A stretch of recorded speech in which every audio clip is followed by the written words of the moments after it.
我係上海仔，講起向華賢呢，一定要講佢老豆。當年呢，向前創立咗新義安，53年呢，英國佬覺得向前呢太麻煩啦，用非法入境條例呢將佢驅逐去台灣。嗰陣時向華賢先至得21歲，正做緊衛生局律師樓嘅文員，斯斯文文，戴住一副厚眼鏡，講白啲點睇都唔似個江湖人。但命運就咁殘忍啦，老豆走咗，字頭擺喺度，成千上萬雙眼望住你，周圍嘅幫派又虎視眈眈，你接唔接？你唔接就等緊俾人吞併。佢接咗，但係佢冇做第二個向前，揀咗另一條路，用腦呢一步呢，決定咗新義安之後幾十年嘅形態。五虎十傑你一定聽過啦，尖東之虎、灣仔之虎，好多人以為呢啲係自然形成嘅江湖格局，其實唔係，係向華賢一手設計出嚟嘅。佢將地盤分區管理，就等同於企業嘅區域經理制度。你打到幾多，食幾多，係你自己嘅本事。你出事嘅話，火頭唔會燒到總部，層級隔離，權責分明。大佬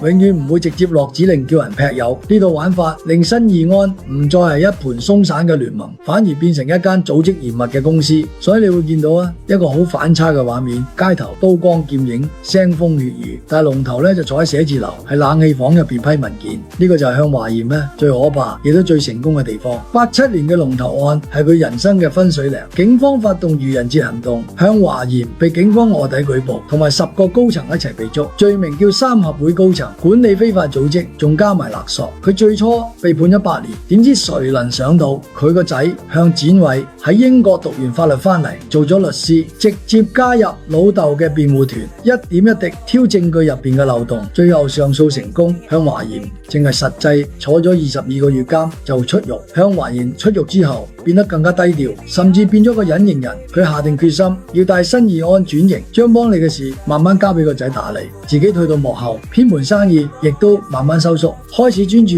搞正經生意。佢嘅離世真係標誌住一個時代嘅結束。而家嘅江湖同以前完全唔一樣，有咗國安法，社會亦都越嚟越講法治。